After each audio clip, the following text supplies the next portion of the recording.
is America's oldest soccer tournament. Built in small towns with big dreams.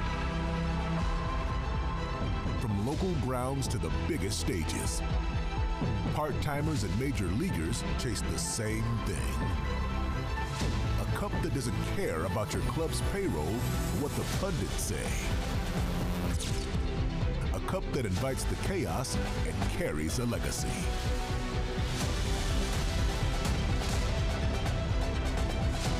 Under the lights, between the lines, it's one match at a time.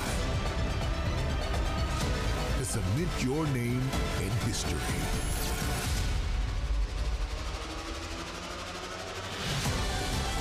This is the 111th edition of the Lamar Hunt U.S. Open Cup.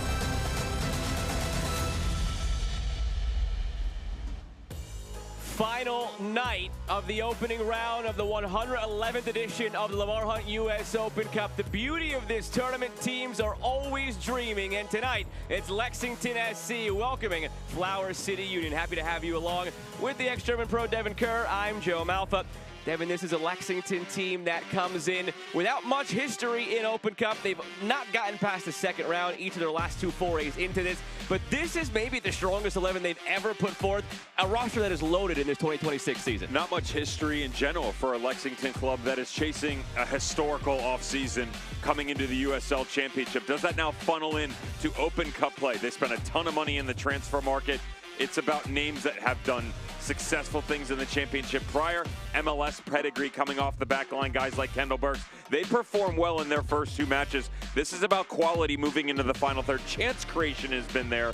They just haven't been able to finish things off. On the other side, Flower City Union, a team that is no stranger to this tournament, established back in 2020, now a part of the NPSL, formerly saw them in this tournament as a part of NISA, their third Open Cup appearance.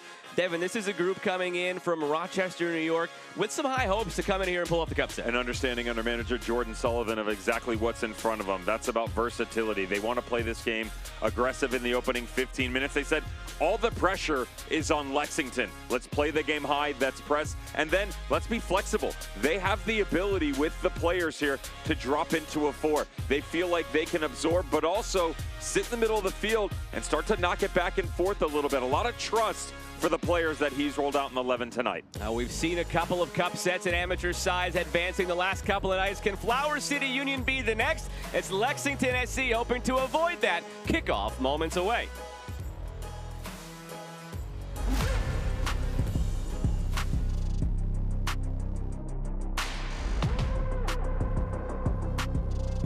Rodman cuts inside. Rodman to the far corner.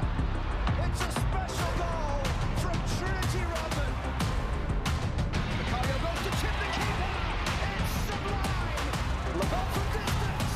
Rolls the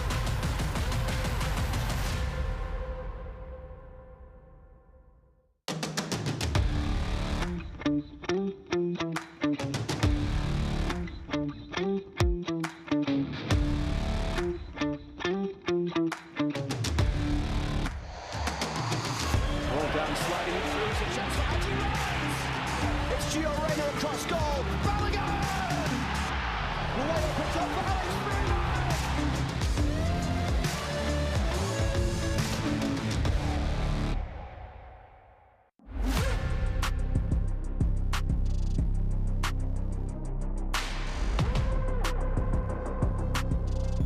Rodman cuts inside. Rodman to the far corner. It's a special goal from Trinity Rodman. Macario goes to tip the keeper. It's sublime. Lamar from distance. Rolls the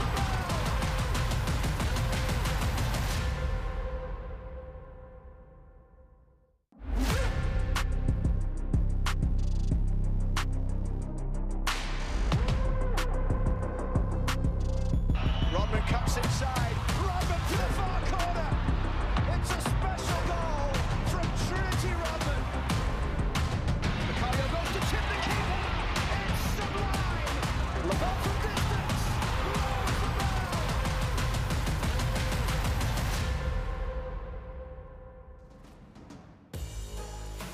Flower Flower City Union huddled up ahead of this one, ready to get things going. An adventure it was through qualifying to get here. Lexington SC on the other side, steely-eyed, ready, hopefully, in their eyes, to advance further than they ever have in this tournament, having never made it past the second round. Lexington left to right in the black, Flower City right to left in the white with the purple trim. And away we go. Final night of the opening round in Open Cup. An opening round that has seen a couple of cup sets, a few amateur sides advancing through. For the most part, it's been the pro sides that have held strong.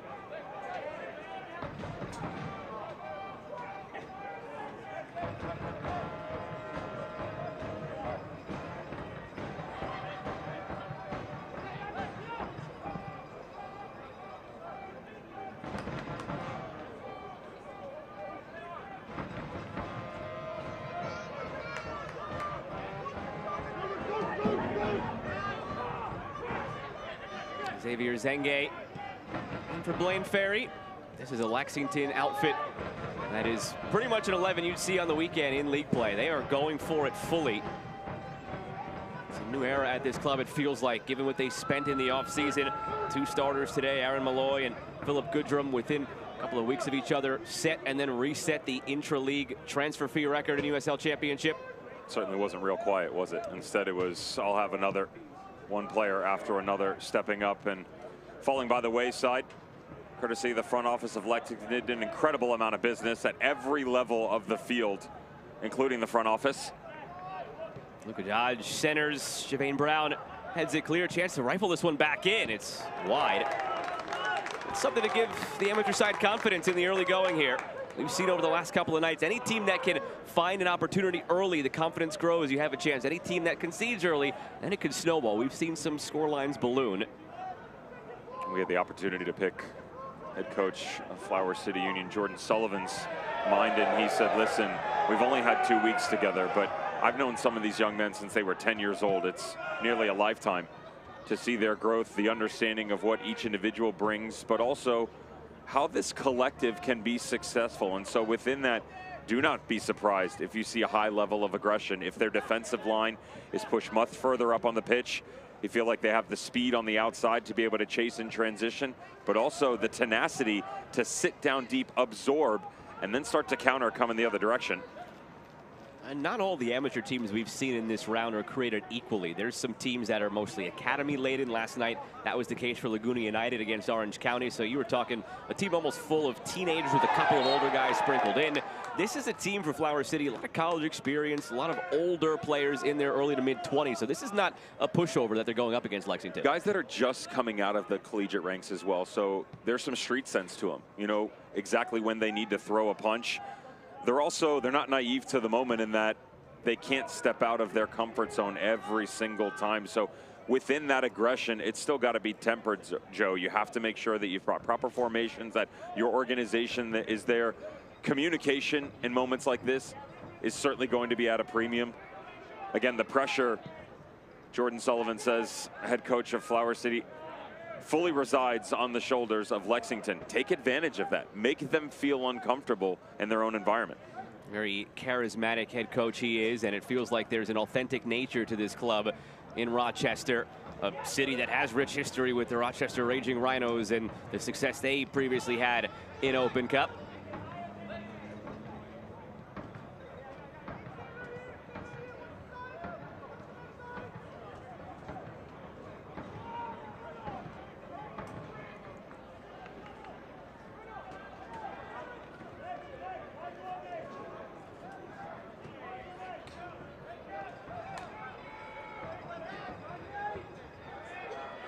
Malloy, Epps. Marcus Epps looking through for Philip Goodrum. Chance creation's been there in the opening couple of matches for Lexington in league play. They drew a very difficult straw against Louisville City and Sacramento as their first 2 games. While the chance creation has been there, the finishes haven't. You feel, though, it's coming. Well, the biggest takeaway for Matt Kemme and Lexington SC in year 2 of USL Championship play early on, control. You know, they've maintained a presence within both of those games.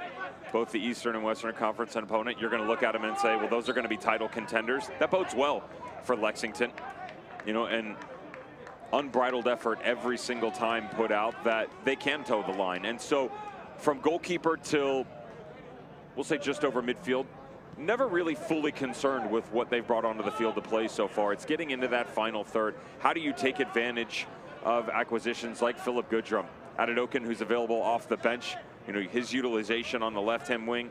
Medense will be involved in that today. Marcus Epps is going to be involved in that conversation as well. Long forward pass from Jack Hobson on the free kick. Settled outside the area. A couple times they've gotten in line now. Delivered to the back post. A header! Oh, it's off the post!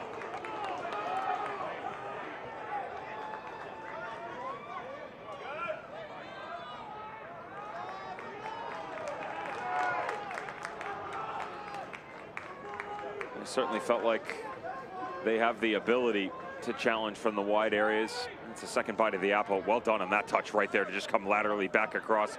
Start to shift the back line of Lexington. A bit slow in the response on the outside. Very surprised there, but great positioning by Rodrigo Almeida. Do not be surprised if you hear his name continuously over the course of the evening. Spent the majority of his collegiate career at Niagara, transferred to Syracuse as a grad student, leading scorer for this Flower City squad last 2 seasons in NPSL play. Goodrum turns before he could lay it off to Epps, cleared by Fitzgerald.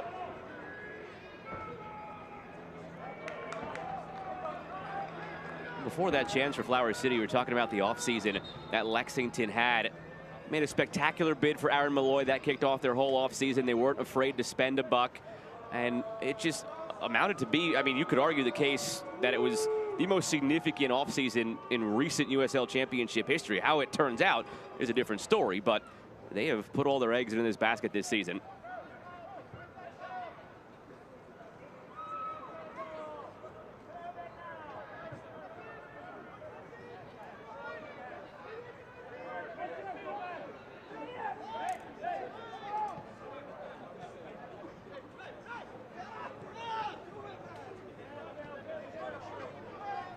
Blaine Ferry picked up midway through last season. Pings one over the top. Goodrum leaves it. He was a bit undecided. He helped change the complexion of this team after they picked him up, Blaine Ferry. Gary Boss at the time raved about the acquisition he was. They wanted very specifically a left-footed, left-sided holding midfielder, and that was Blaine Ferry, who wasn't doing anything at the time. He just fell through the cracks. He wasn't injured. He wasn't taking a sabbatical. He just was unsigned, and there wasn't a situation. He was waiting for the right time. Signed a 25-day contract with Lexington, and he has started every single game they've played since then. There he is, Ferry. Epps looking back, post to header wide. It's one good chance now either way. Flower City hit the post. Lexington just wide. From both sides as well. We saw the left side initially from Lexington. Coming back forward, Flower City. And as you work back to the right here, threading needles. Epps's very difficult ball. Hit with pace. Low level to be able to redirect there. Near impossible, but well taken.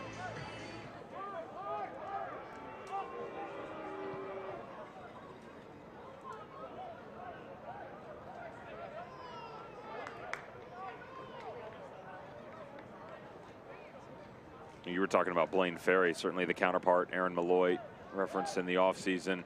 The matchup and the triumvirate between Jack Hobson, Mascucci, and Takumi Horan in the midfield. The responsibility you have. I talked about control for Lexington. All rests on those dueling eights within the midfield. Such a tremendous amount of responsibility. Lexington wins that battle, takes the pressure off the back line, enables them to release both of their outside backs at the same point in time, although they like to build three. But within that, a concession of space that Flower City can quickly step into if you can start to push back on some of that control in the midfield.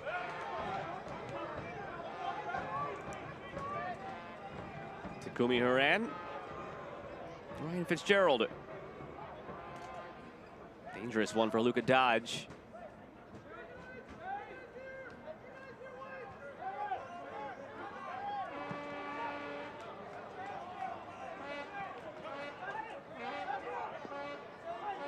Zingay.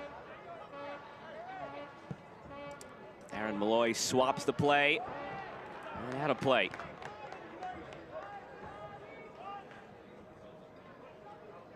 I'll leave it for you to determine, but best player in the USL Championship over the last few years. I mean, if there was an all-decade team through 5 years of the decade, it'd be hard-pressed not to put him front and center of it. 4 straight years all-league first team.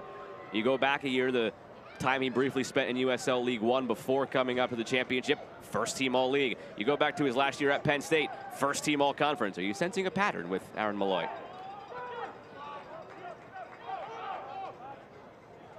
I think there's an interesting conversation on the back end of that, though, for Aaron Malloy. And that a player in the rebirth under Jeff Cook at Penn State that helped put that program back on the map in Division I. Successful for generations, had tailed off a little bit. He helped get them the ability to start to chase the mountaintop once again. The time spent under Ben Pierman at Memphis, there's a ragtag bunch of toys that they found a way to be successful. Same conversation at the Charleston Battery. A lot of individual praise, a lot of individual accolades, still chasing that team title. That's the biggest thing here for Aaron Malloy. So can you continue to step into a group that's obviously got a bigger price tag? Maybe the aspirations a little bit higher than what he's dealt with in previous seasons because the target's on your back, and chase success within this collective. 29-year-old now from Dublin. I saw him a time or two in my collegiate days. Penn State, Maryland, Big Ten action. The winning colors back then were... It was the red and black. Yeah, red and black. It was an overtime game, though.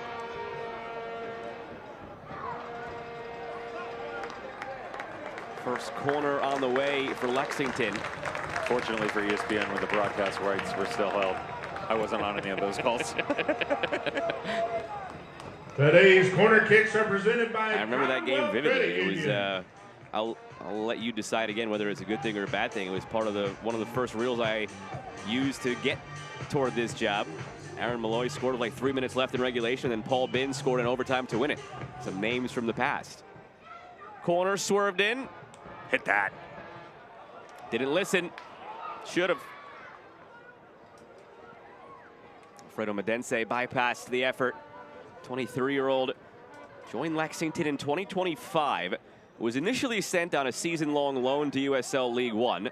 Did so well in the early going of that they called him back. Was with the Charlotte Independents. 2 successful months. Came back and started 8 straight games down the stretch for Lexington last year.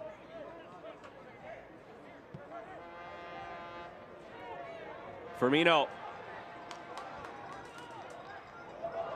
Medense cuts it back. Blaine Ferry. Not afraid to make that run out of the midfield, Ferry. Left foot on full display. Part of that 2017 U17 World Cup team. Blaine Ferry. Feels like ages ago, still just 25 years of age, but he burst onto the scene so early.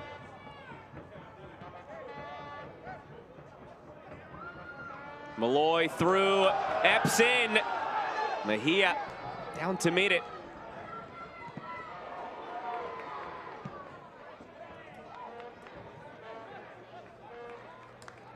A chance to breathe now for Flower City. All started in the midfield with Malloy. Good vision to find Epps. Tugged a little bit on the arm by Matt Bamford. Veteran player of Epps' ilk. Sometimes you see go down in a moment like that, but elects to play through it.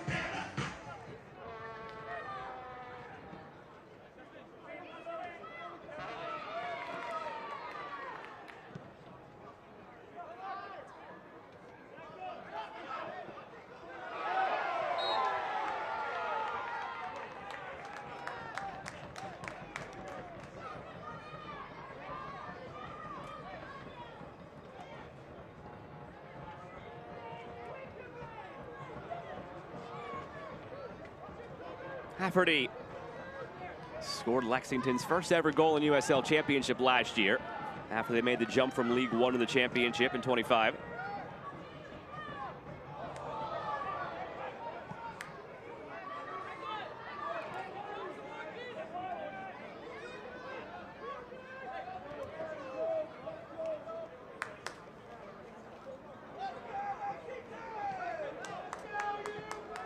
Quarter of an hour gone, still scoreless between Lexington and Flower City Union. Trying to change that are Lexington. Goodrum wide open up top.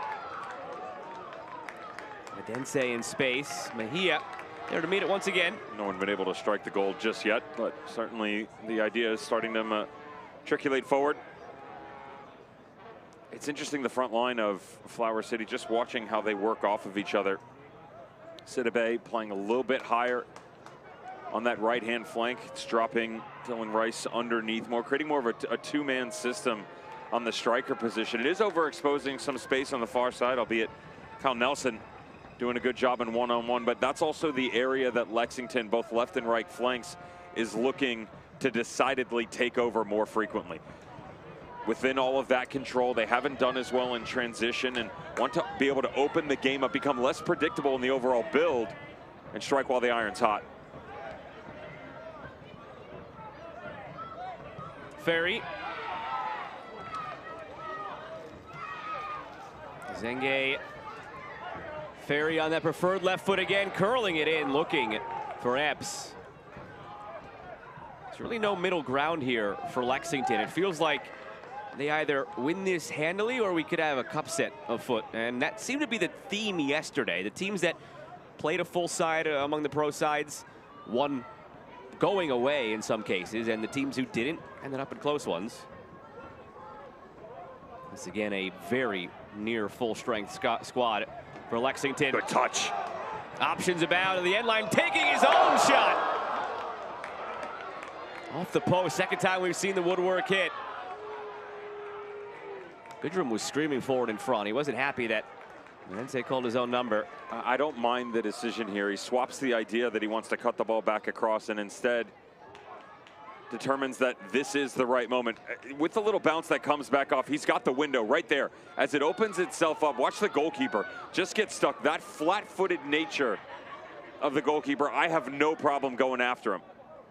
Now, Monday morning quarterback, could he have cut it back across? Yes, but you've got that window near post, far post where it'd be easy enough to find pay dirt.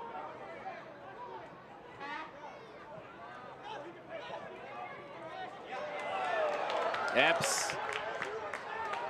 Firmino. Still Nick Firmino. Goodrum wants it again in front, deflected. And it's out for another corner. Cleaner overall decision making for Lexington compared to the first two matches that they faced in championship play. Not taking any time to ponder what their next move is going to be. Would have liked to have seen that ball laid off though. Firmino drops this in front. The angle and space to step through much more clear. Instead, a cavalcade stepping forth for Flower City to help parry aside. Last couple of minutes, it's turned into an all-out assault in the attack for Lexington, just committing numbers forward. I'd be remiss if I didn't mention, by the way, the Lexington jerseys, an ode to an old school Union Omaha jersey. Malloy, dangerous area. And the foul called against Lexington. I do like the black and the way that green pops on it. You could say they struck black gold with these uniforms. Well done. And the difference is Union Omaha had that neon numbers, but give credit to sporting director Sam Dorr, the diverse background that certainly never shy of taking chances. Product promotions, kit reveals, and as we've most recently seen, the ability to shut out all suitors in the transfer market and go after some of the biggest names we've ever seen hit free agency. And I think there's something to be said there, much more in depth, Joe, where it's not just, hey, we're gonna go get a big name striker like Philip Goodrum. They've done such a good job of luring players out of college that could have gone the route of MLS Super Draft, that had the ability to go play overseas, that could have easily stayed with their hometown club and title contender. Instead, their war admiral, Sam Dorr, steps in and says, follow me. I will help lead you into the battle and get you all the individual and collective success that you want. Medense's had plenty of success today. Only problem is he's now hit both posts one time. Cannot find the net. Bold venture on that left wing, Mirense. I just love how clean his touches have been, giving him the ability to challenge in one-on-one situations. Ryan Fitzgerald caught out of no man's land a bit there, and as a defender, got to step up, apply pressure immediately.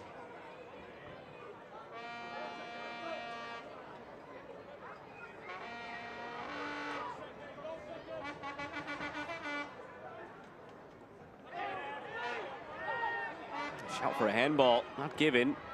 Ferry spreads it for Hafferty.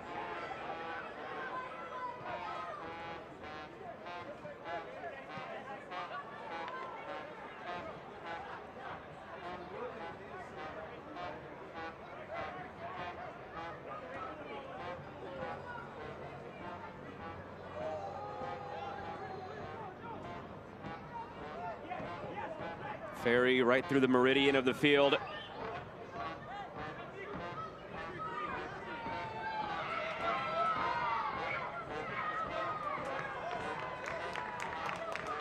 Seven shots, still none officially on target for Lexington because of the 2 posts hit.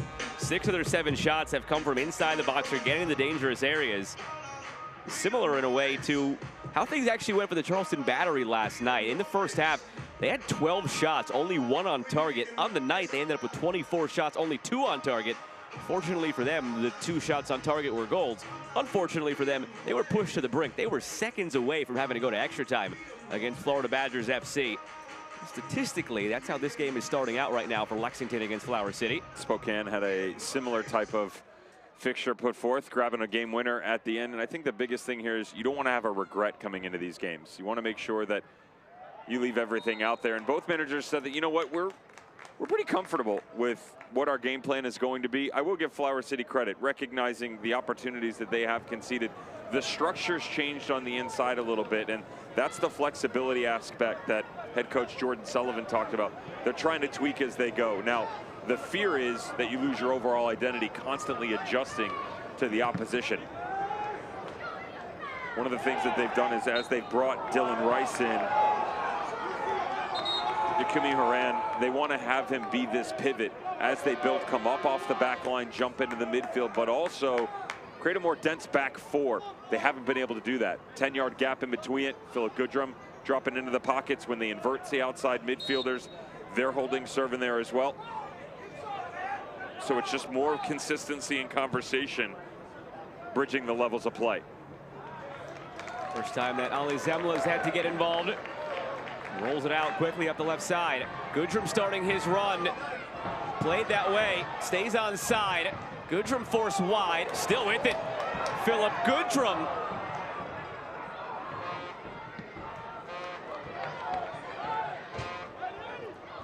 I don't know if Jordan Sullivan, coach of this Flower City side, is a gum chewer. If he's nervous on the sideline, might be time for a new wintergreen, because the last few minutes have been nervy moments for Flower City defensively.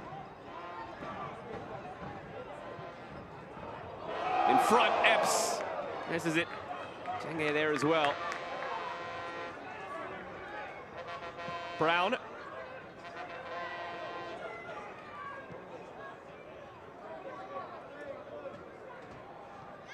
Cut back, Firmino.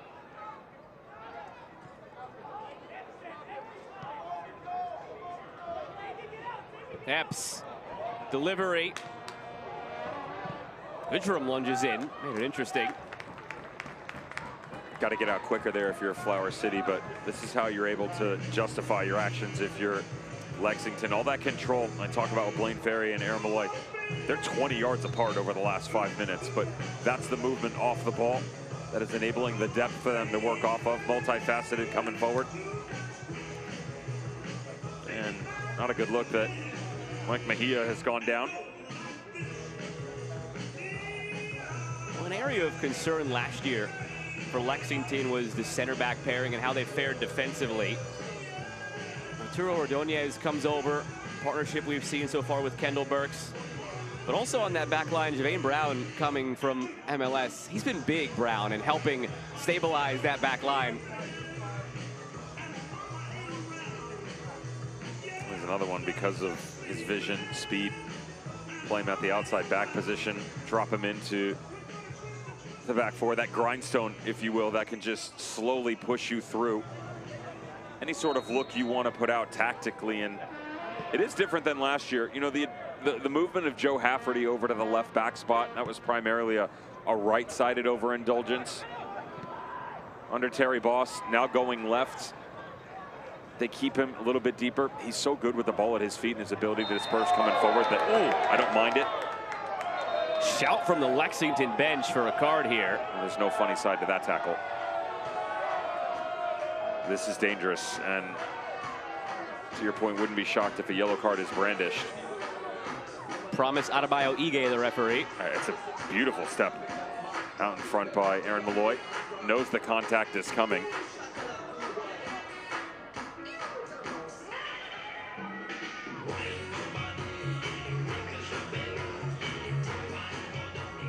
No card comes out of it.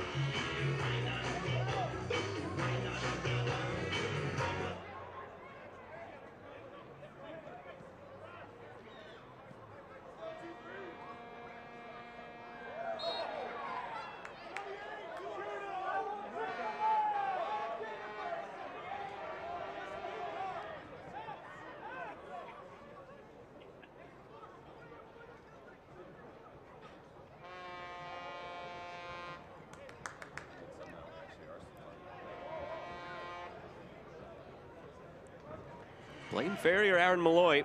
Let's see who it is. How about these options this year, though, for Lexington when this tandem is out there together? We've seen what both can do on set pieces. One with the right foot, one with the left foot. Perfectly complementary. It's Malloy going quickly this time. Epps. Malloy dinks it in over the top. The header flashes in front. Ball still is saved off the line. Sent in again and rifled wide by Medense.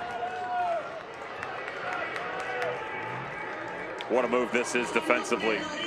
As deep as they are pinned in, the response affirmed, coming all the way back across by the defender. Excellent recovery, Jack Hobson. That's the one where you're just hoping that you get to the right spot.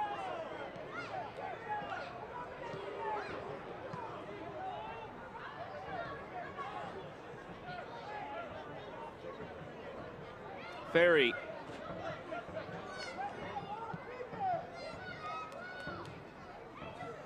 Neither side has yet officially taken a shot on target, saved by a goalkeeper. 28 minutes in, that has not been for a lack of effort, though. We've seen 2 posts hit at this end, 1 post hit at the other end. Epps. I'll tell you, Joe, with as much space as Flower City is conceding on the inside, I wouldn't mind them dropping Sidibe on the outside. Ferry bursting through.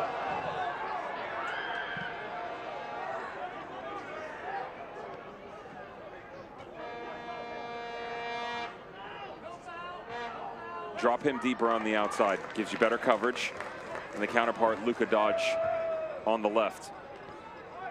Then you grab the majestic prince that is Takumi Horan, get him off the back line. Don't sit in the 4 anymore. Instead, push him up, start to box the midfield. Even if you run a triangle, or excuse me, a diamond off of it, it gives you the ability to get out of those center spots a bit quicker, because right now Blaine Ferry and Aaron Malloy just have way too much space. Even on these little 5-yard balls, it's enabling them to quickly find the opposite side of the field, efficiently stretching Flower City.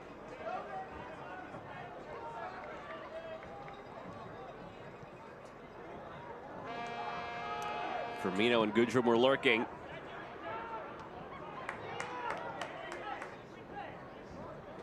Ferry.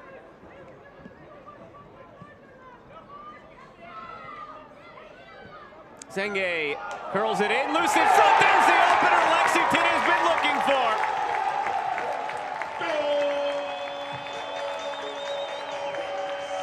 Nick Firmino in the 30th minute on what is their first shot on target.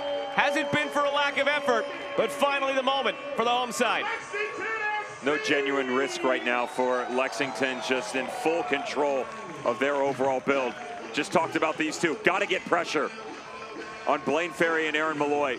And as quickly as it makes its way to the outside, Luka Dodge doesn't step up. A runway flipped right inside the top of the 18. And as great as the movement has been for Philip Goodrum, we've needed more out of Nick Firmino. A pleasant colony in the attack for Lexington and the lead.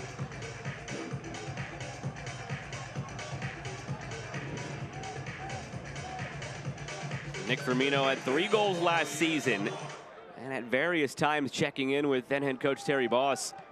A player who probably should have had 10. If you go back and watch every game last season, the moments in which he was unlucky, the moments in which he was his own worst enemy and made the wrong decision, passed instead of shot, shot instead of passed. A lot was left on the table last year for Nick Firmino. One of the big things you have to take away from that is the different ideas Terry Boss and Lexington were trying to bring to the field of play. There was a large majority of the season where they were finding success in the overall performance, but not in the result.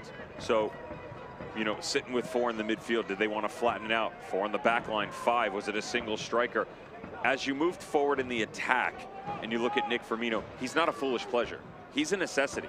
He's the type of player that you constantly need to build off of. But with all the different ideas that were matriculating into the game plan, he lacked identity as an individual. He had real trouble trying to find consistent rhythm within the group. But certainly what was just showcased in front of you, more than capable of getting the job done and being the guy.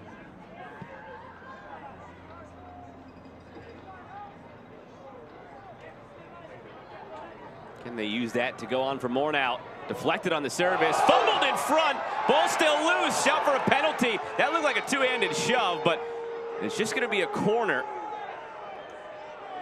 Aaron Malloy is trying to get an answer as to why. I don't know if the ref was taking a peek at that. So much was going on. I was a bit surprised that the referee didn't. A little foul here. I mean, that is, for me, as blatant as it comes. Right atop the 6, forearm coming back across. Credit to the pressure on the goal scorer.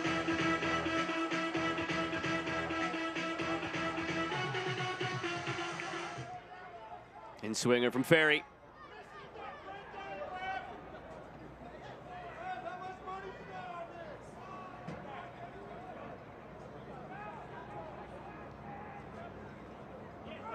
Keeping you abreast of some of the other matches going on right now in Open Cup. One to keep an eye on, Carolina Core of MLS Next Pro hosting Virginia Dream, the amateur side.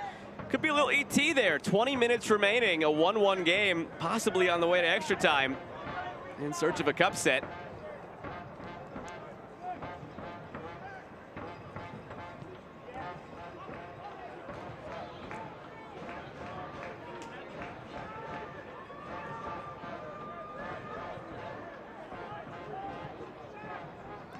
Brown. Oh, he wants this one. Easy. Behave yourself on that back line.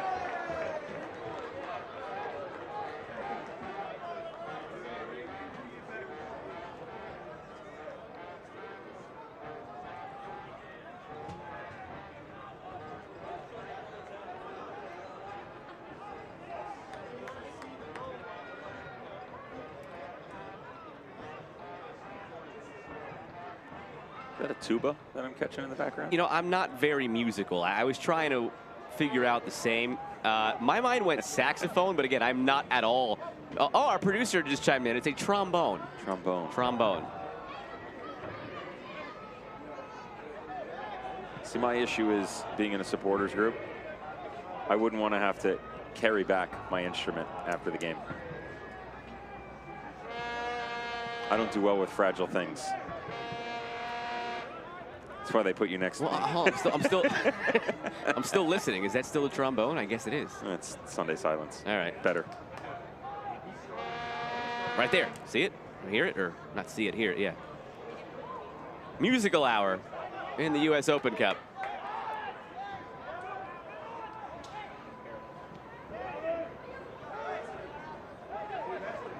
Malloy.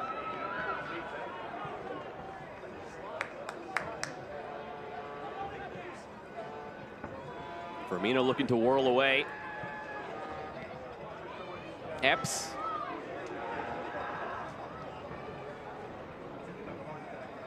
In the best of ways on this near touchline, off screen right side. absurd how high Xavier Zengue is right on cue.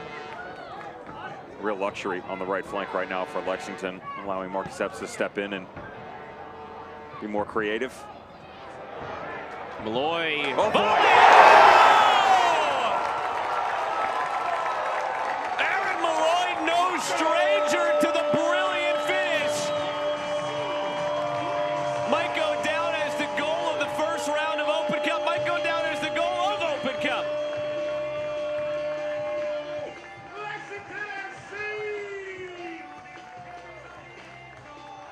Their ability to hold serve on the outside. Just talked about Xavier Zengue. Left side as well. What a ball this is to come back into the box. Allow players come back through. And then just the step up in. Unreal strike bubbling over here for Lexington and Aaron Malloy for the second on the night. Behave yourself, son.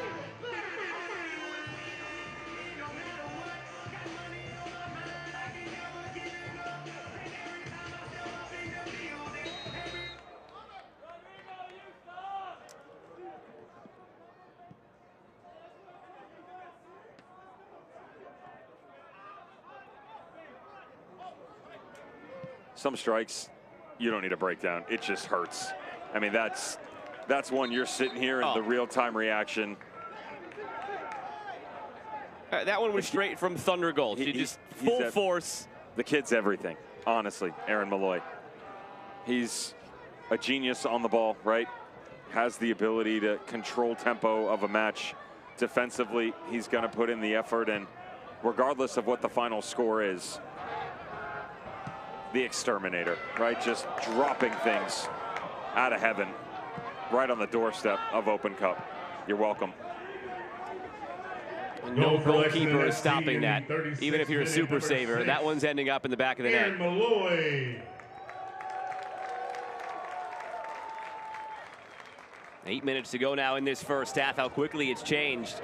First 10 shots of the match for Lexington, all off target. Last two, both shots on target, both goals with the lead. Medense drops it in.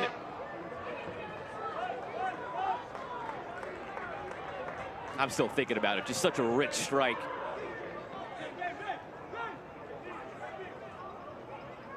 And here's the thing about it. Listen, destroys the cover off the ball, right? But weak foot, by the way. It's a right-footed player. But go back to his initial touch off the chest. That has to be forward to prohibit the defender coming over the shoulder, impeding his path. So he's got the right touch on it to get it out in front of him. The way that the ball is weighted, coming off of his body to drop down onto his foot. The timing, the power to strike through.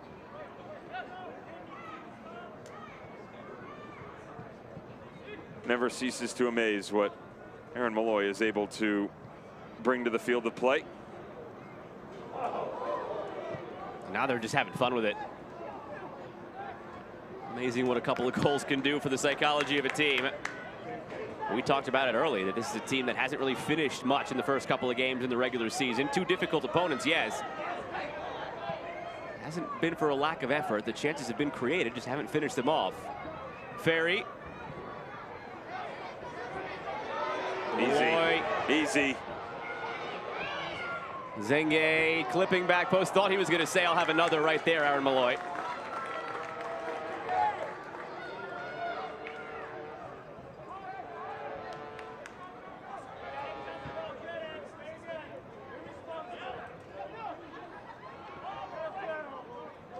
I mean, if you were in that position, you have to just shoot that again. I'm sure he made the right soccer play, but if you score a goal like that, I'm taking that next shot. Chance at a third here for Lexington. Working his way through Medense. It's in front for Epps. Still loose. Epps with it now. One-sided it's been in this first half. Epps the latest on the score sheet.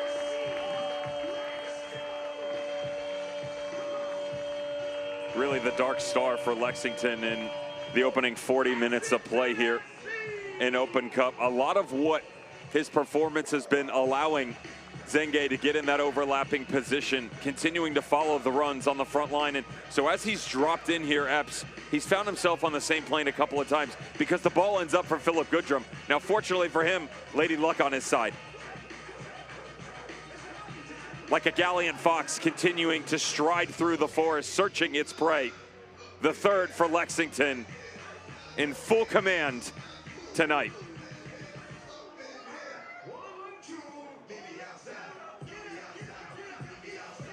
We might have to do a recount of the number of players on the field because it feels right now like there's 20 Lexington jerseys and 10 Flower City jerseys. 20 grand maybe.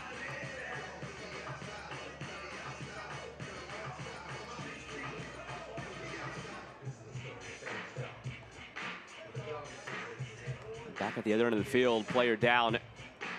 Flower City Union. No citation given on that infraction.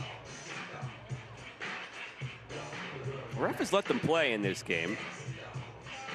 Even earlier, that moment where Aaron Malloy was chopped down in the midfield and was not the happiest camper. And no card was shown. Be on the lookout for any cards maybe as this game goes along. It's been clean so far.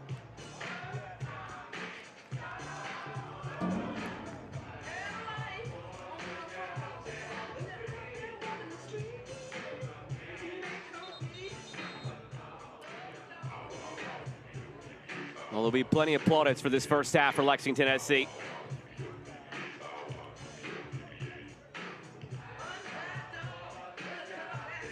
"15 shots, 4 on target, now 3 goals. They came in a 10-minute span. Firmino, Malloy, Epps. I alluded to it earlier, Devin, about the 15-minute mark, that games followed similar trajectories last night. It was either the pro side, in this case, Lexington, scoring early and then pulling away with a full-strength starting 11 that they put out tonight, or some teams decided to take the opposite approach, didn't necessarily put out a full 11, and games were very, very tight late.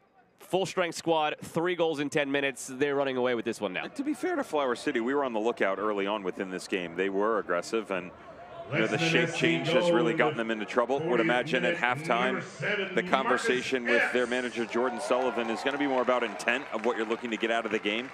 Again, this group has only been together for 2 weeks, so how aggressive do you want to be? Certainly you want to keep it respectable, but the energy level needs to come up. A lot of what has gone on, as good as Lexington has been, they've also allowed it, Flower City. They haven't stepped out into the channel. They haven't closed down space quick enough.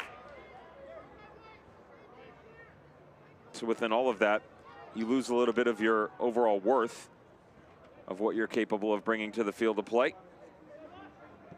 These fans have had plenty to chant about in this first half.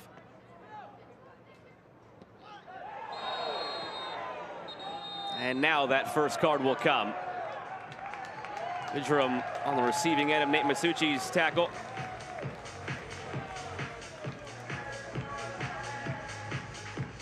I mentioned Marcus Epps has been the dark star, the day star. His counterpart has to be Philip Goodrum up top, the guiding light constantly for Lexington. You mentioned consistency of player in Aaron Malloy. While certainly Aaron Malloy is getting a little bit higher up in the conversation there, Philip Goodrum, another one that the amount of goals he's been able to bag last 5 seasons. He, let's go last 3 or 4. MD Myers is going to be in there. Cal Jennings involved in that. I feel like we should stay on the theory of the stars. With the dark star, the day star, just start throwing colors around. Who wants to be blue? You want to be pink? The pink star? I'll take the pink star. Okay. It's a real debate who might be that kingman of the USL Championship over the last 6 years. So many people you could choose from.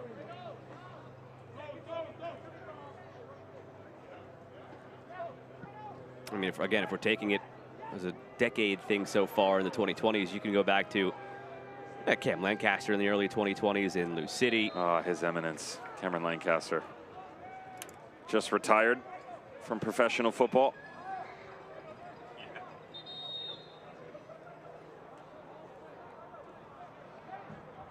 Took a brief stop here in Lexington before going back to Louisville. Not quite as agile as he once was, why they Scoring days are behind him. And the playing days as well.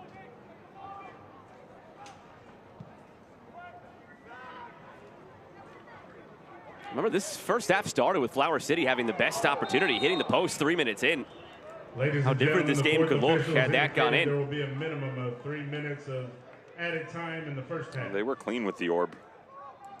Knocking it side to side. Really liked what they were willing to do on the internal portion of the field. At that point in time, Dylan Rice much further advanced up the pitch. Now more so, he's down in the trenches just chasing ghosts. Can't go for Jin. 3 minutes of stoppage in this first half. Is that a penalty or a free kick? It was right on the line. Referee points to the edge of the area. Free kick coming, not a penalty. It looked like the ball was just on the outside. I thought the contact actually occurred just inside Me the elbow. too. It did. Right. The contact is inside, and then he falls outside. Penalty. Common sense tells you yes.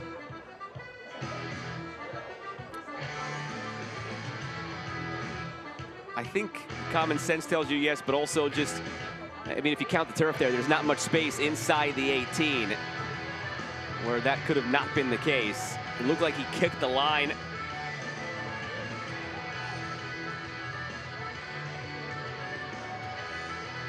Ferry has the left foot to try and surprise Mejia at the near post. How about a capper to this first half? Ferry, not quite.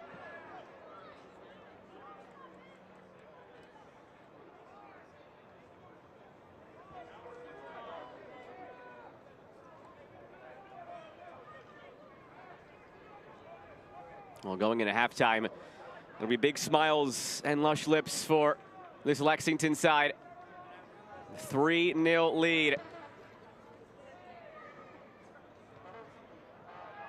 Oh, maybe making 4. Goodrum trying to power his way through. Mejia gathers.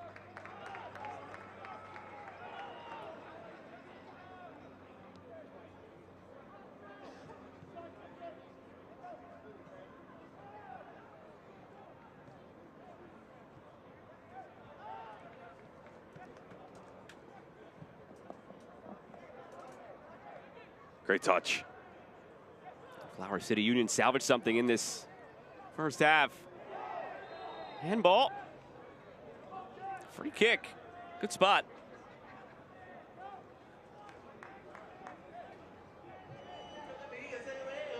Rodrigo Almeida hasn't had a ton of opportunity up top in the 9.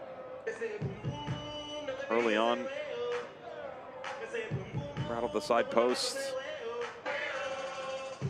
And since then, it's been everything down underneath.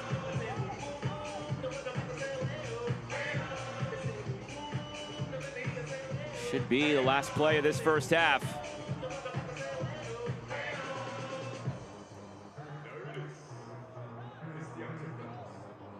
Take a cannonade from here. Look at Nate Masucci. Do you want to drip this over and let him step right through it? You would have a runway to pull a silver charm out of a hat right now. He looks enticed about it. It's on goal instead, over the bar. And there's the whistle to end half number 1. Lexington 3, Flower City Union nothing. This one might feel like it's done and dusted, but you never quite know. The magic of US Open Cup runs deep. Flower City Union had some moments early. Lexington took complete control of this game about a quarter of an hour in. The goals came all within a 10-minute span. It was Nick Firmino in the 30th, Aaron Malloy in the 36th, and Marcus Epps in the 40th. For a club that hasn't been past the second round in Open Cup in their young history, Lexington seemed to be on their way past the first round at least. 45 down, Lexington 3, Flower City Union nothing.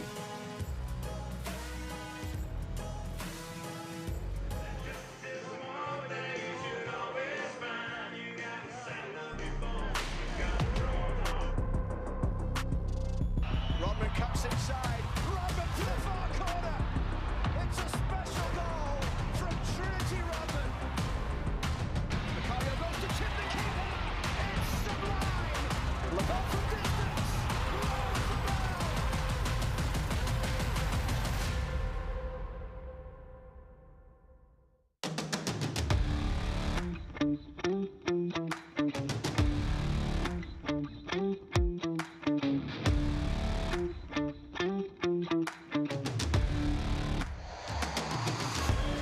sliding through. It's a chance for anti-Rams. It's Gio Reyna across goal. Balogun! The way opens up for Alex Freeman.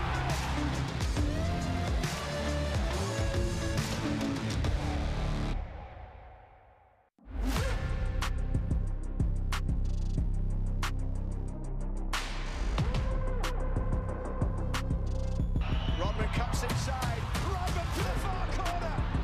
It's a special goal from Trinity Rodman. Macario goes to tip the keeper. It's sublime. Lamar from distance. Rolls the ball.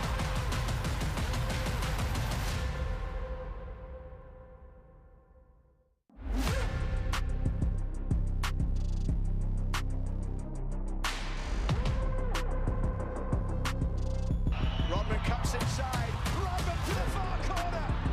It's a special goal from Trinity Rodman. Macario goes to tip the keeper. It's sublime. Lamar from distance. Rolls the ball.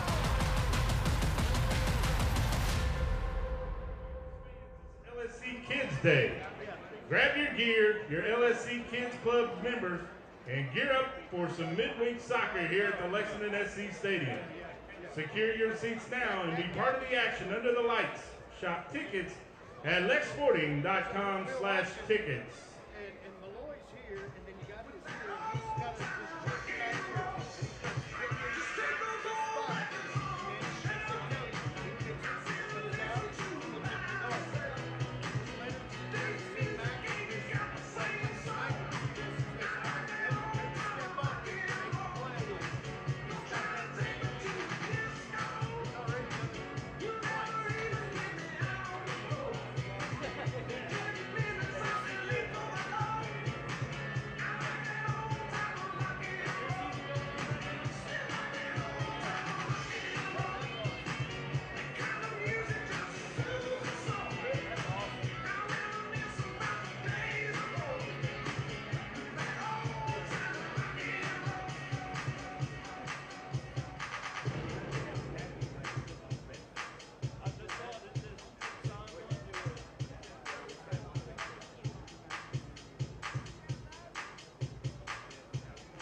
Muchas novias, hoy tengo a una, mañana a otra, ey. Pero no hay boda. Titi me preguntó si tengo muchas novias, muchas novias, hoy tengo a una, mañana a otra. Me la voy a llevar a todas con VIP, VIP, ey. Saluden a ti, vamos a tirar un selfie. Seis chis, que sonríen las que ya les metí. Un VIP, ey. Saluden a ti, vamos a tirar un selfie. 3-0 lead for Lexington over Flower City Union. A terrific first half it turned out to be for Lexington. Took a little while, took until the 30th minute to get that first goal past the goalkeeper Mike Mejia, but in that 30th minute, it was Nick Firmino who was able to reap the benefits of this service from Zenge. Just a quick little touch in front. Goodrum might have drawn a penalty had that ball not gone in with the contact. Zenge very active down that right side in that first half. And the second goal, 6 minutes later, I don't need to say anything, just watch it. Aaron Malloy might go down as the goal of the tournament when all is said and done. He's a right-footed player, did that with the left. No such thing as a weak foot for that man. And then in the 40th minute, Marcus Epps, beneficiary of this loose ball in front. 3 goals coming in a 10-minute span, an avalanche of goals from Lexington.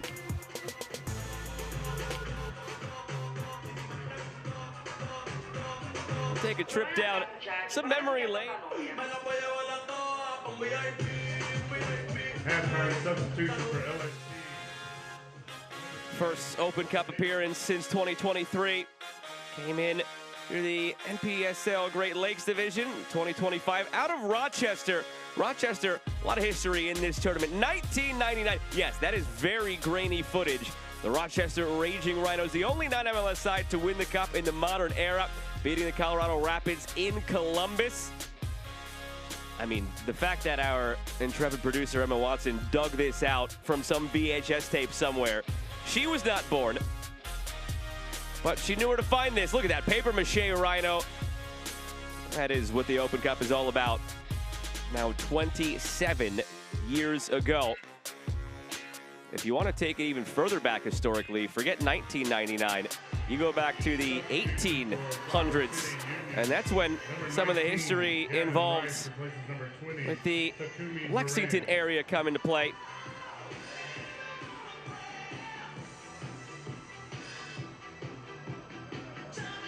Just 9 miles from here, the site of where one of the first ever professional soccer games in the United States was played.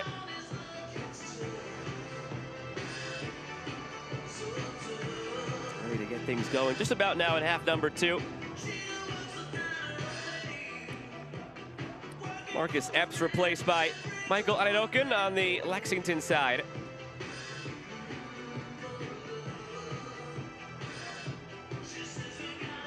Takumi Horan comes off for Flower City Union.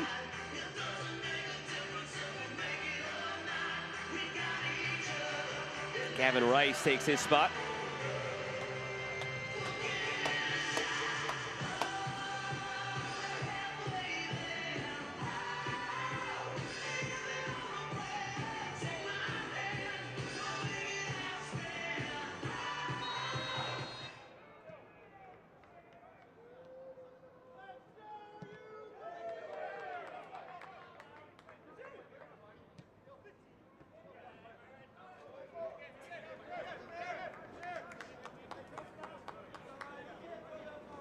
Lexington SC Stadium in Lexington, Kentucky.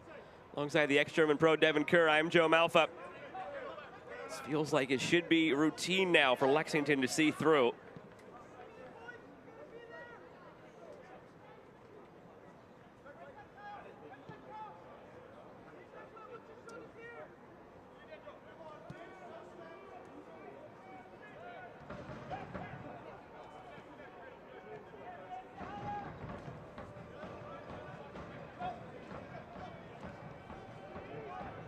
Given away out of the back. Rice over the top.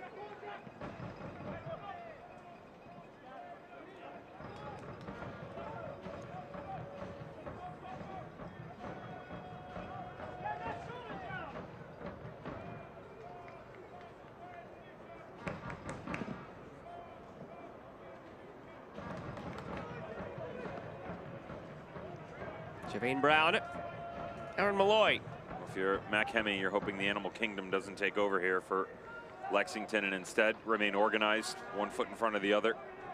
Guys still looking for confidence early on in all competitions for this Lexington squad. Michael Adedokin, an interesting one that's just come in. Certainly going to be involved in that conversation. How do you get the best out of him? Still have yet to really see that in his professional career, the former Mac Herman winner.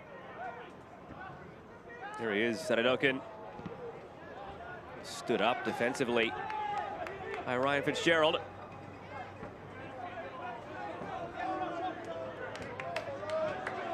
Malloy.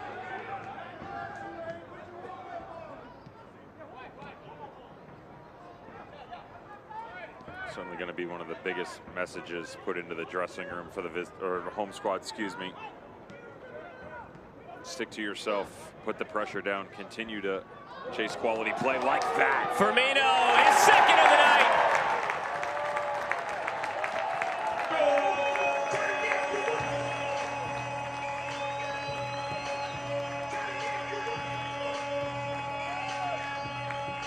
Unreal combination from Lexington SC here. I love the patience working back through the midfield.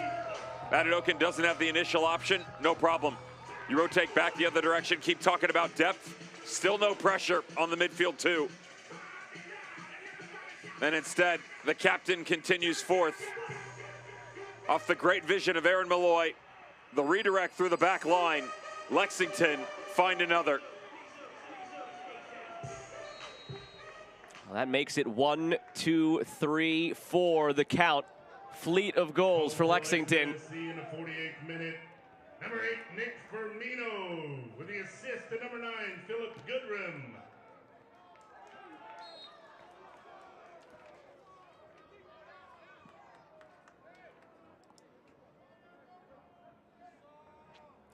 Well, with Lexington up 4-0, it does appear, barring something extraordinary, that the cup set potential in this one has gone by the wayside, but that doesn't mean we're devoid of them tonight. Virginia dream, keep on dreaming. They won 2-1 on the road against Carolina Core, and now with 20 minutes to go, Flint City Bucks up 2-0 on Forward Madison.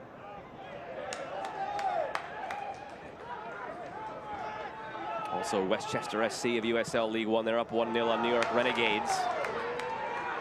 Weather is delayed. Tennessee Tempo hosting the Chattanooga Red Wolves, and then the night rounds out, and the round rounds out with Laredo Heat hosting El Paso Locomotive. I will put that one on cup set alert as well. Laredo Heat in this tournament through the years have shown well. Plenty of talent down in Texas, and they always seem to find some guys who are previously really strong college soccer players or still in search of that next opportunity, who then use Open Cup to get signed by a pro team.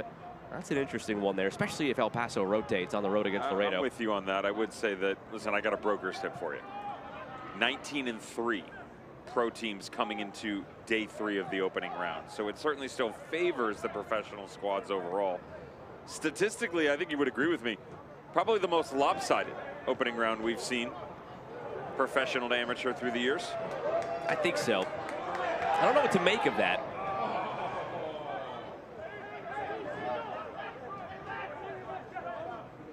I think part of it is just the overall level of USL Championship and USL League One have risen.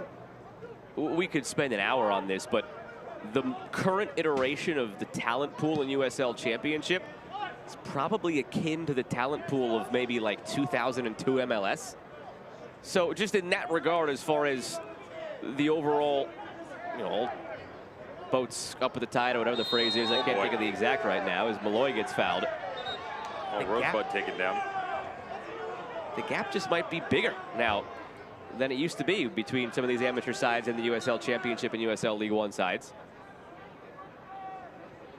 In a way, we almost have to retrain ourselves as to what is attainable when it comes to USL Championship sides going against amateur sides. The cup sets we've seen have also been concentrated to USL League One teams, losing to either USL League Two teams or other amateur sides, or MLS Next Pro teams faltering, as Carolina Core did tonight. But in the same way that early MLS upsets were not really a thing, now the early USL Championship upsets really aren't much of a thing. Much more of a sovereignty at play. That's a way to put it. And Okun keeps his balance. Ferry lays it off. Blocked around.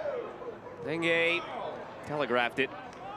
Now that move right there, though, is exactly what I'm talking about, where Lexington's trying to get better. Even throughout this game, Okun at his best when you get him to the byline, the ability to make that quick decision, almost outkicked his coverage with how quick the decision was. When he goes to cut back here, the runs had already taken place, so now he's waiting for that structure to change.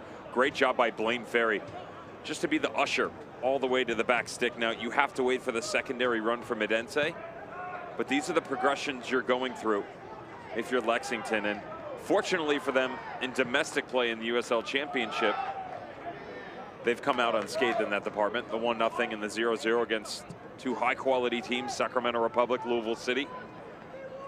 Games like this, gaining confidence, willing to push the tempo a little bit further, try different things to bolster the attack. Save made by Mejia. Second effort put in. Xavier Zenge makes it 5 for Lexington.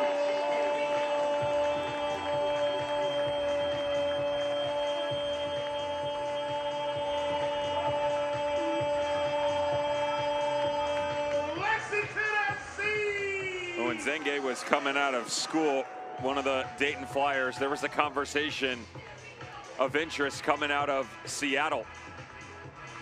Slew of chances up that right-hand flank, though, from Zenge.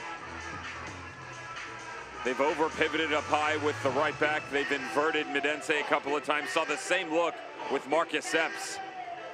And in tow, a plethora of options inside the 18. And the tally continues to rise. We saw this the last couple of nights. Score lines reached 8, reached 6, reached 7. It's 5 right now for Lexington. Good drum, almost made it 6. Ball still loose. Mejia gets to it. They are pulling away in this one, much like Secretariat in the 1973 Kentucky Derby.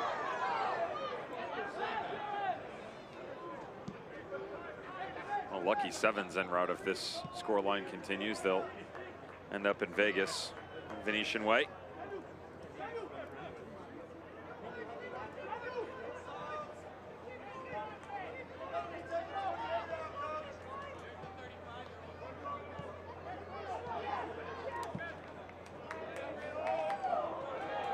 Okun looking for a 6th. Saved by Mejia, off the bar.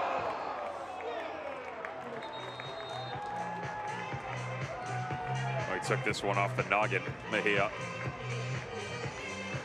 Credit to the decision, Okun, love it. And the immediate first touch, brilliantly taken, stretched the game. Notice, slows just a tad, gives him the ability to still challenge the defender in a one-on-one situation, but also, if he wants to lay off, takes the former, the follow-up. Well done by the goalkeeper. Michael Cunningham for Eli Sidibe. Nate Masucci departs. Number 11, Nick Rippe replaces number 5. He's replaced by Gavin Egan. Number 77, Michael Cunningham replaces number 9, Eli Sidibe. And number 21, Gavin Egan replaces number 12, Nate Masucci.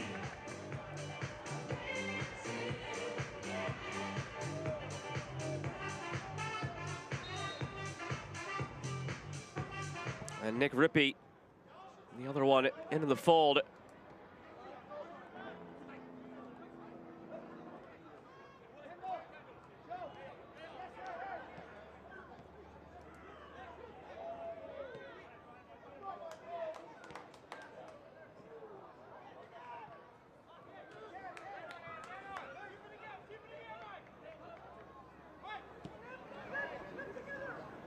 Well, if the attack was considered a typhoon in the first half for Lexington, you consider this typhoon too. Already 2 goals early in this second half.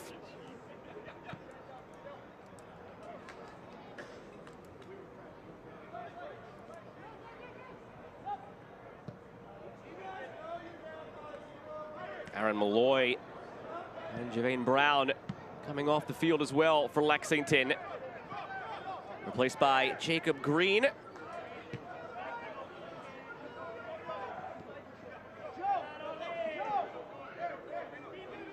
Tariq Scott for Aaron Malloy. You bring in guys like Jacob Green, Tariq Scott, and you could look at the bench where still Arturo Ordonez already had Michael Adedoku coming into this game. The depth is fantastic for this Lexington team this year.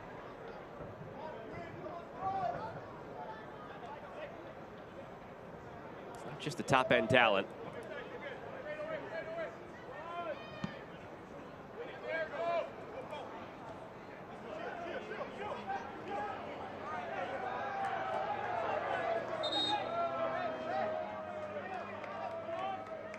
Substitutions for Lexington SC in the 58th minute. Number 2, Jacob Green replaces number 23, Javane Brown. Brown and Aaron Malloy sure to get massive ovations, especially Aaron Malloy. The goal that he scored to make it 2-0. Aaron Malloy. Stellar. No question that it's going to be the goal of the round. Could it be the goal of the tournament? Unleashed Aaron Malloy. 25 yards out, unfavored foot. Proper English on the ball from the Irishman.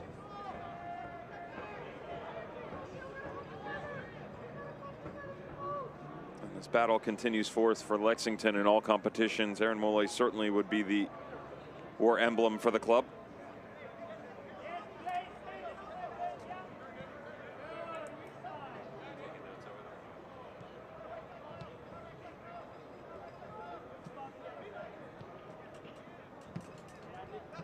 That's a clean ball.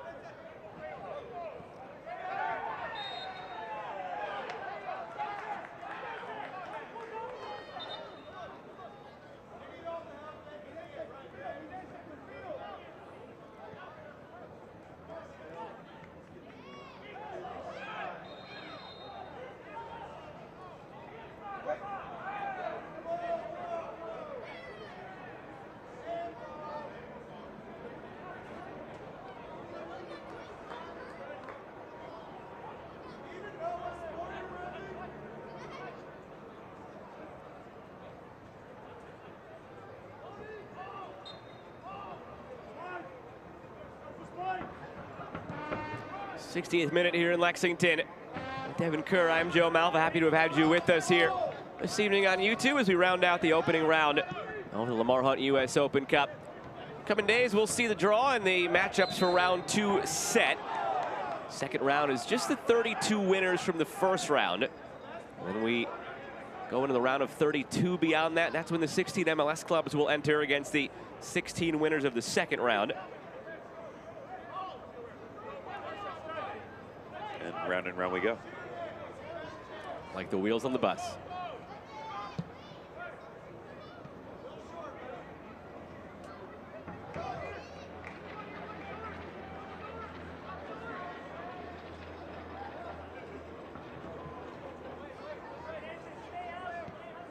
Well, the season started for Lexington just a couple of weeks ago in the USL Championship. Difficult schedule out of the gates.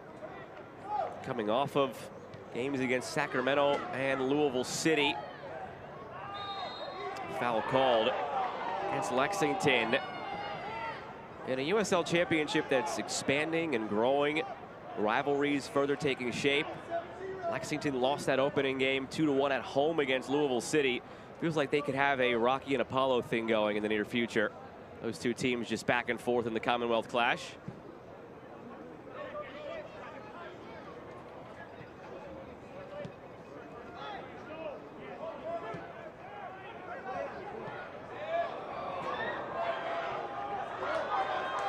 Adedoku. What a ball. It's not really the intention from Philip Goodrum, but it counts. A smile on his face. He looked like he was trying to get out of the way of that one. Instead, it turns him into the 6th goal of the night for Lexington.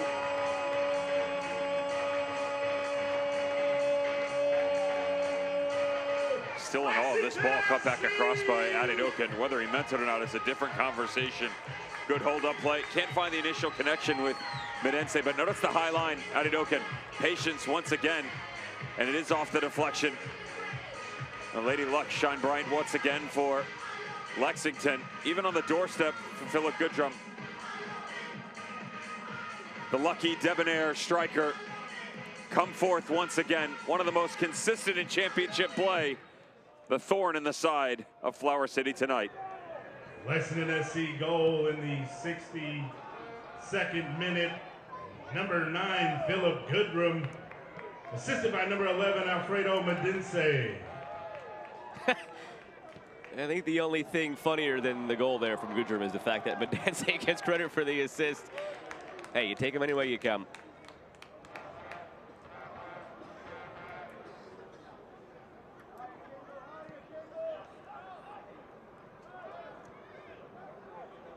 Goodrum.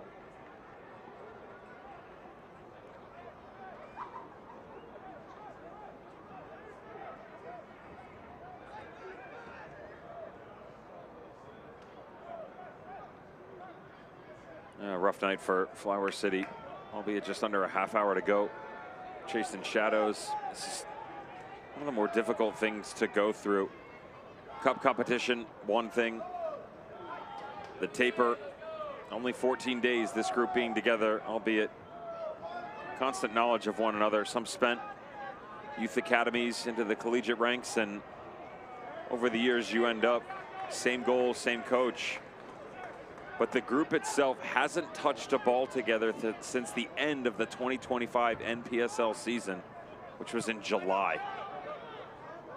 You take the best players on the planet, put them together, and while there are going to be some really pretty moments together, the overall collective always going to be varying in nature, which is what has gone on tonight. And that old conversation of what the immovable object and immovable force. Unstoppable force. Yes, exactly what I said.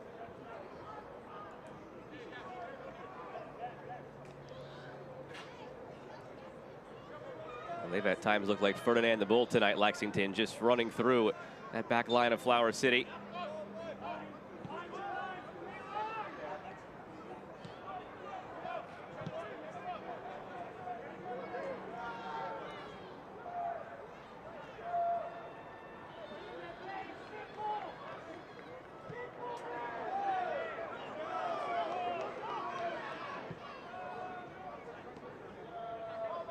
Adidokin.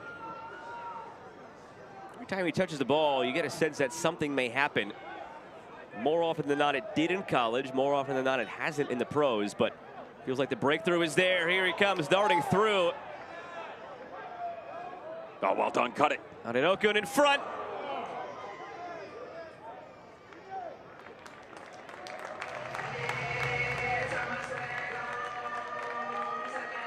It's a Commonwealth Credit Union corner kick.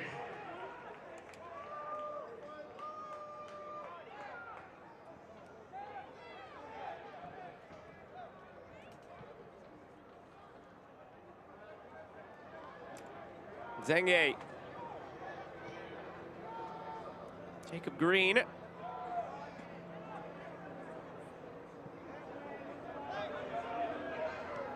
Chipped up over the top. Flag stays down. Foul, though, called in the build-up against Green.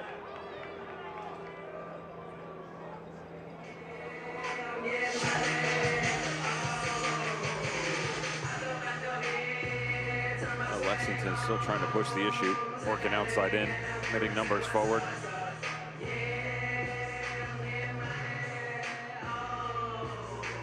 Certainly impressive, the performance early on, but staying true to themselves. Very difficult when you're cruising on a 6 spot.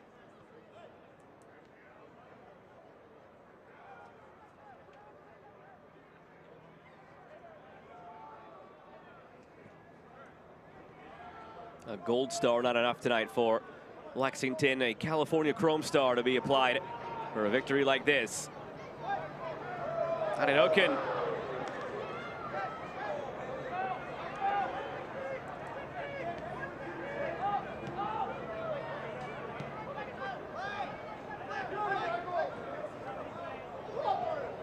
Adidokin jumped down. Watch out. I don't know what the argument is. He is forcefully taken off his feet here. Michael Adedokin. He's so clever the way that he just dances, cruises right through the back line. Clean little touch, working off of the back shoulder. Love the lateral movement there into negative space in front of the oncoming midfielder Jack Hobson. Hold up those yellow cards.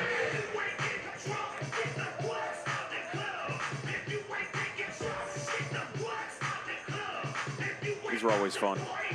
Just fun for who? One of the nights where you're just having your way with the opposition, and every single player on the field of play and the bench want to hit this free kick.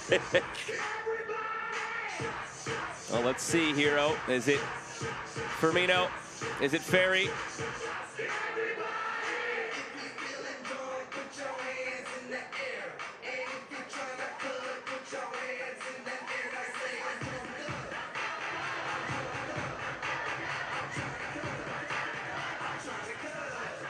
If I'm Phil Goodrum, work away from the ball striker right now. You've created a bit of a screen. Oh, well done, defender stepped out. Now you've got more of a window. If you move to the side, you've got more of a clear path on that near post strike. Blaine Ferry, why not? Told you. A touchdown for Lexington.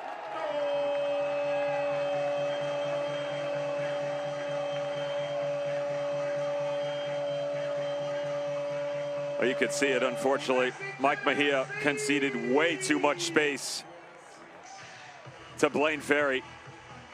Both Ferry and Malloy have done well for themselves in the midfield. Malloy had the stunner from open run of play. With his departure, the throne, give it to Blaine Ferry.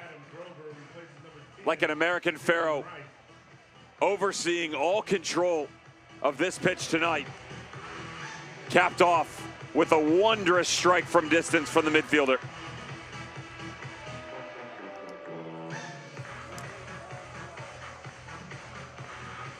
Another change here for Flower City. In the meantime, Adam Grover takes the spot of Dylan Rice. In the 68th minute, number 16, Blaine Ferry. Fans, that was scored on a Chick-fil-A set piece. Thanks for Chick-fil-A fans in attendance who have downloaded the Chick-fil-A app and enabled location services. You want a free 8-count nugget entree. Oh, 8-count nuggets for free for that. Wow. I just heard it on the PA. I got to download the Chick-fil-A app. It's a set piece goal. You get a free 8-count of chicken nuggets. Shout out Blaine Ferry for hooking everybody up with some lunch. Should have given away 7. I love chicken. I see it and I say, mine, that bird. That's my chicken nugget. Well done. Well done. Someone's got to be in command. Bringing that family meal back to your country house, or still city slicker? I usually eat at the restaurant. Oh, boy. Philip Goodrum's day is not going to go on much longer. Malik Henry Scott set the sub in.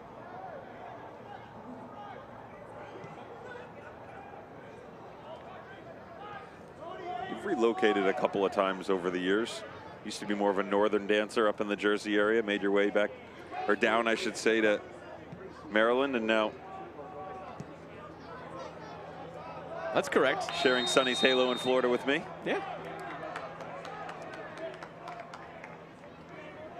Well, that touchdown scored by Lexington brings me back. 1880, you were there. Oh, Stoll Field, Lexington, Kentucky. First soccer game played.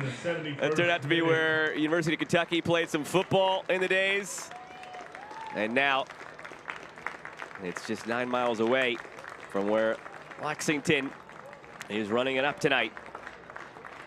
Number 18, Malik Henry Scott replaces number 9. The Wright brothers Philip hadn't even Goodrum. taken flight yet. You don't want a jet pilot that'd be willing to trace me in a Delta plane across the country to witness such an occasion.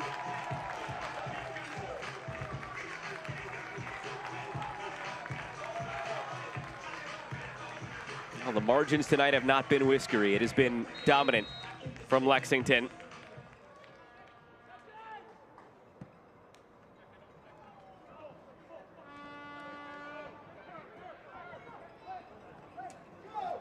started maybe pensive in the opening few minutes. Flower City Union hit the posts, and then from there, just all one-way traffic. And straight downhill. Gale force winds in tow.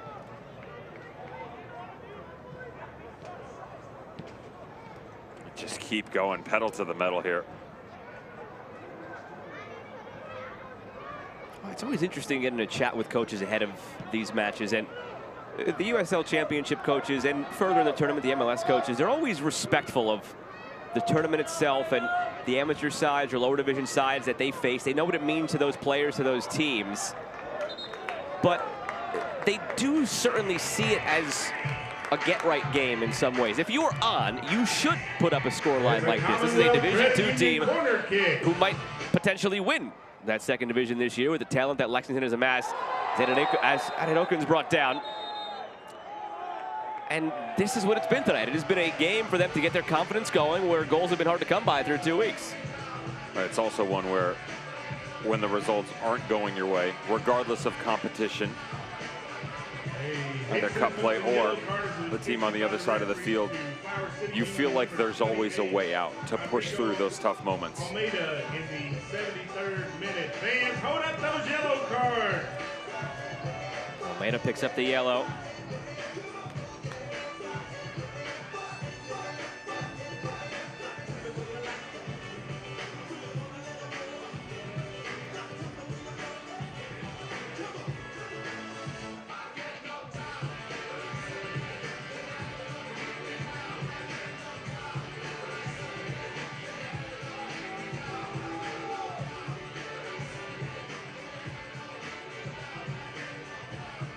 Him hit one out of Adedokan from this similar distance, upper corner when he was at Ohio State. Trying it again. Yeah, similar spot. He knows it too.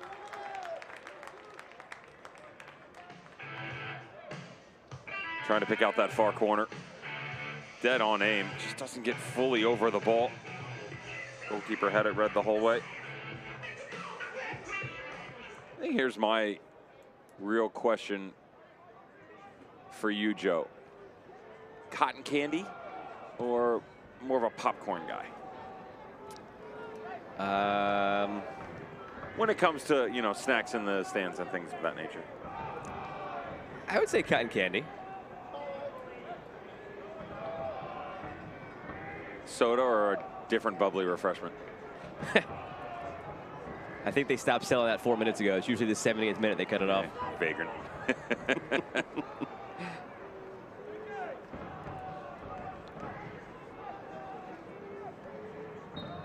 Well, the reward for Lexington's performance on the night. You have the weekend off. They will welcome inaugural club Brooklyn FC in a week's time in championship play. What a ball. Medense, save by Mejia. He's made some terrific saves tonight despite the 7 goals he's allowed. He's been under heavy fire. Adedokan.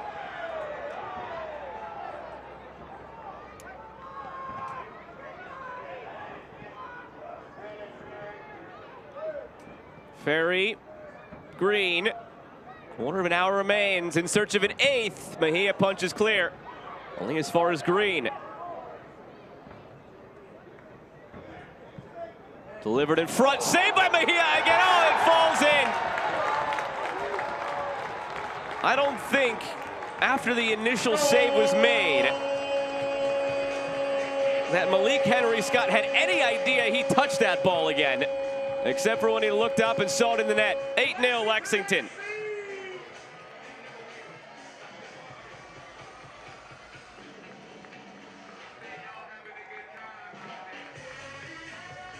Unreal, the performance we've seen from really every level from Lexington. Otherworldly on the inside from the midfielders.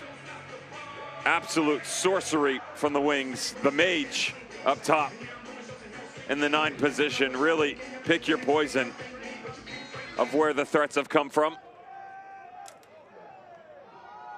Lexington SC goal by number 18, and certainly a night Henry Scott, to be forgotten for 19, Flower Henry City. Scott.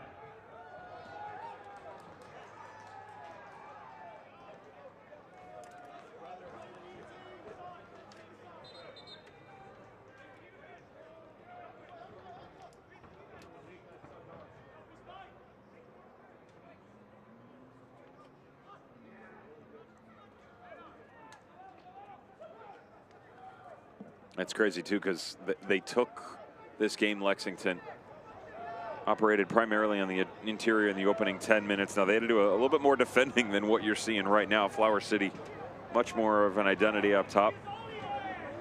But the width of the field, more defined, almost like a swale. And they just carved out real solid presence, 15, 20 yards wide that allowed them to step through, create balance in the overall attack, push the midfielders up higher, releasing Goodrum. Now this. Aninokun cutting, Aninokun releasing. Falls kindly that right side. Try from distance, Mejia.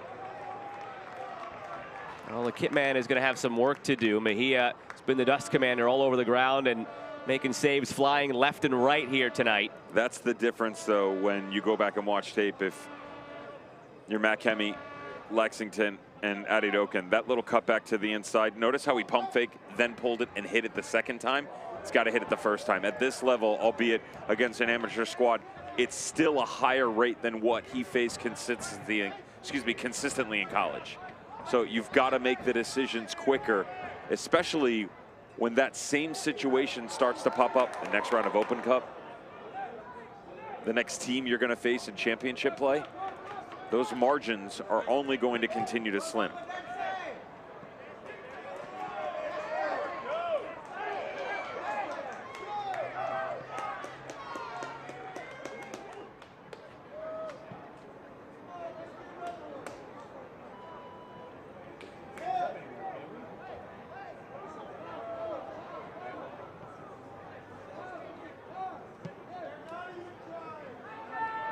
Aninokun.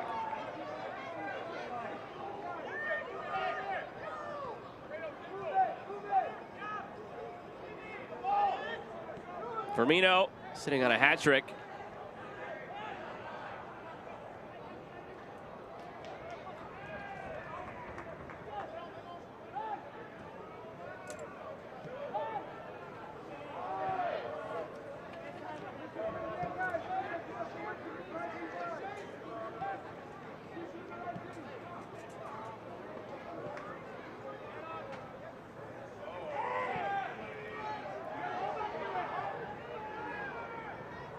Advantage played as Green gets back to his feet.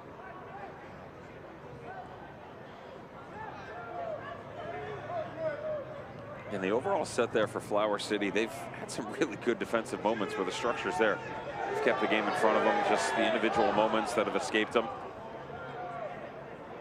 Saw them sit consistently with 4 the majority of the first half, tried to utilize Takumi Haran and that pivot piece. Old school Edson Alvarez out of Mexico and Ajax, where he worked off the back line, tried to play through him, and instead spent a lot of time chasing defensively. Didn't give enough freedom to the front line like you're seeing now. More so of a wing-back look for the entirety of the second half. Jack Hobson has had his moments, but most of it has been Ryan Fitzgerald, Kyle Nelson, Mejia in goal, Bamford having to just constantly be on their toes, figuring out where the next line of confrontation was coming from.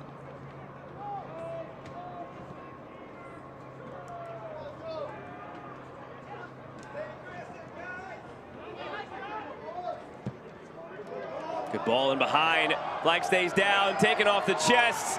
Mejia, referee thinking about it and decided to award the penalty.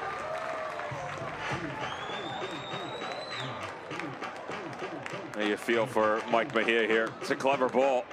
Hit on the diagonal. Decent first touch. You can't tell from our vantage point. Your mind tells you that, yes, there's contact. definitively, we don't have that evidence. However, I would point to the fact that there's no real brushback from the goalkeeper.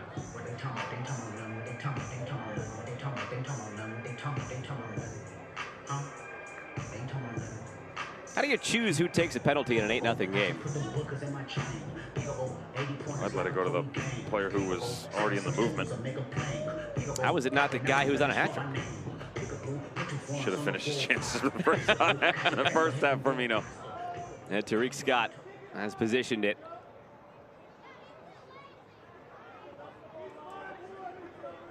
Matt Bamford picked up a yellow. Little footnote to this for dissent in the aftermath.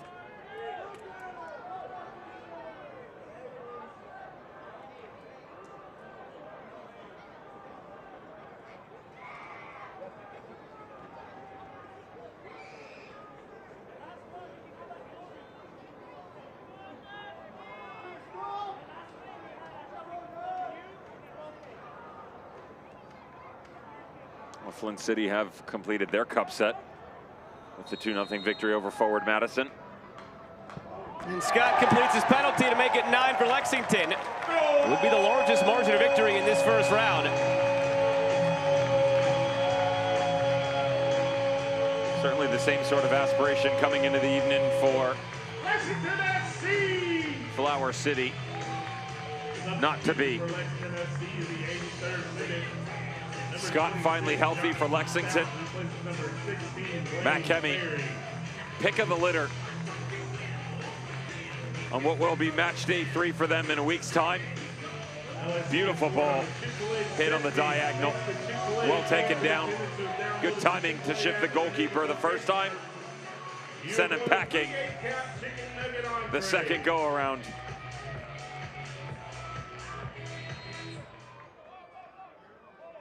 Yellow card was issued. And it's officially become a 2-score game. Union, yellow card in the 63rd minute to number 6. Hanadokan wants to make it a touchdown, an extra point, and a field goal. Those yellow cards.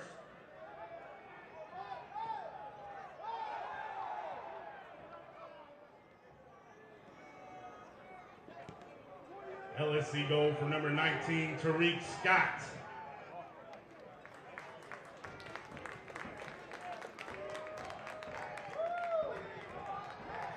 The "We Want 10" chants ring out from the crowd. It's fun for the fans here. It's not fun for Flower City, but these are the moments as a supporter. You're out here on a night like this. You see something special in the Open Cup. You understand what's going on. Where you can see 10 goals. Could it be here? Medense in front. Not there.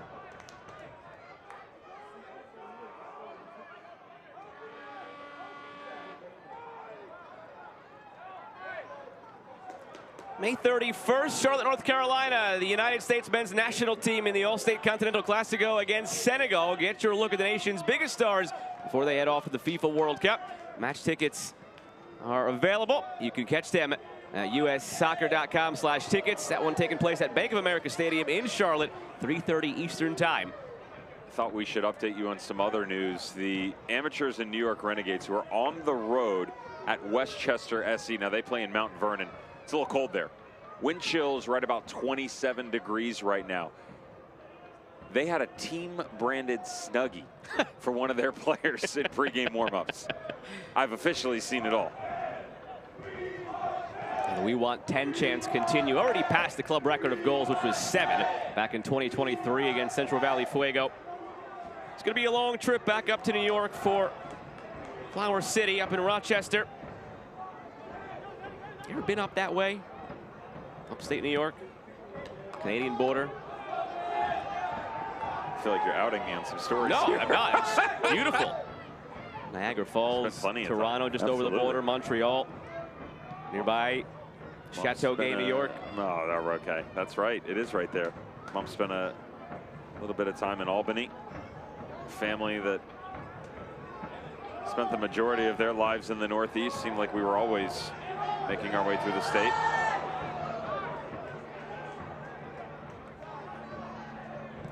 Try from a long way out. One of the greatest rivalries in women's international soccer is coming to Seattle.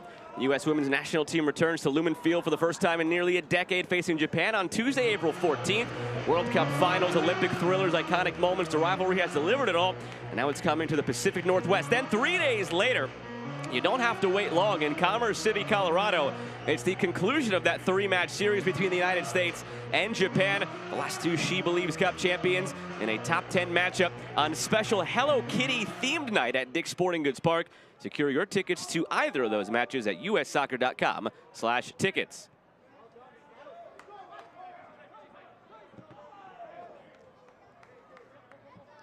It's the fact out of 22 matches in the first 2 days, albeit one that's not included in that overall number due to forfeit. Pro teams 19-3. Just 3 cup sets overall coming into day 3. Virginia Dream over Carolina Core, that's 1. Flint City downing Forward Madison, that's 2. New York Renegades are right there, and albeit just 19 minutes in, Laredo Heat and El Paso Locomotive. We'll see. I'll tell you what, the more interesting quirk, I think, so far, and I could say this for us because we're spared, but apologies to our colleagues if I jinx them, nothing has gone to penalties yet this whole round. Oh, I love what you just did. There's been a couple of extra time games. Last night, El Farolito, Sacramento Republic, but nothing's gone to penalties. There was a lot more than extra time in that game, I can tell you with firsthand knowledge of the affair. How about this, by the way? The Tennessee Tempo game, Chattanooga Red Wolves, heavily delayed. Chattanooga's bus broke down. Ah, okay, well. That's why that game was originally supposed to kick off at 7 p.m. That's less than ideal. They'll go to Pens. After all that, yeah, that's the one. The heart wants what it wants.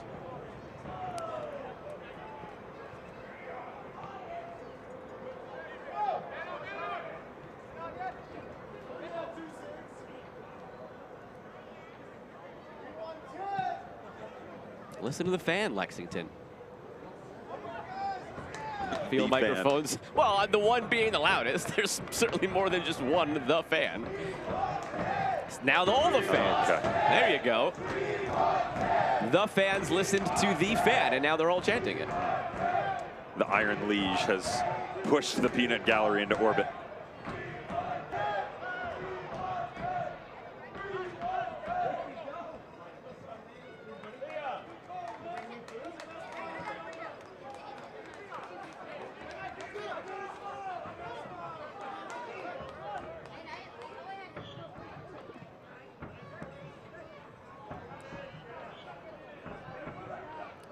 '90th minute here in Lexington. Told there will be just 1 additional minute. Devin, that means there's only 2 more minutes for us to go ahead and do anything that we've been doing all night long, which, oh, by the way, the word sneak of the night, Kentucky Derby winner names. We have crossed the threshold of 100. We've gotten 101 in there. And about 96 others. Credit, by the way, to our incredible producer, always keeping us in check. And when necessary, letting us go off the rails. That's often. Clip to the back post. Crowd still chanting for 10. They haven't gotten it yet. I was confident we were going to get to 100. Kentucky Derby inaugural winner back in 1875. We had a lot to choose from.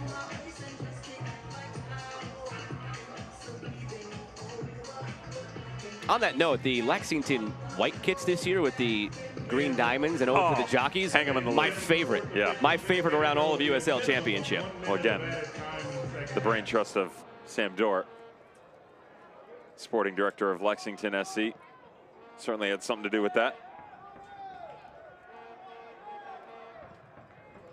Back post. Crowd wants 10.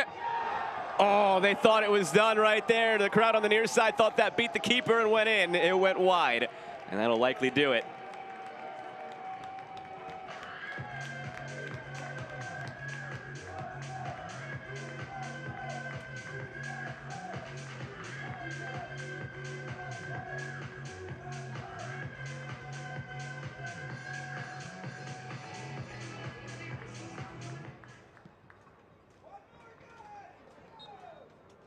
Final whistle goes. Lexington takes it 9-0 over Flower City. And Devin, this is the result Lexington was looking for to spark things in the attack, no doubt. It's also one where if you're Mac Hemme, head coach of Lexington, you've got a week to think about.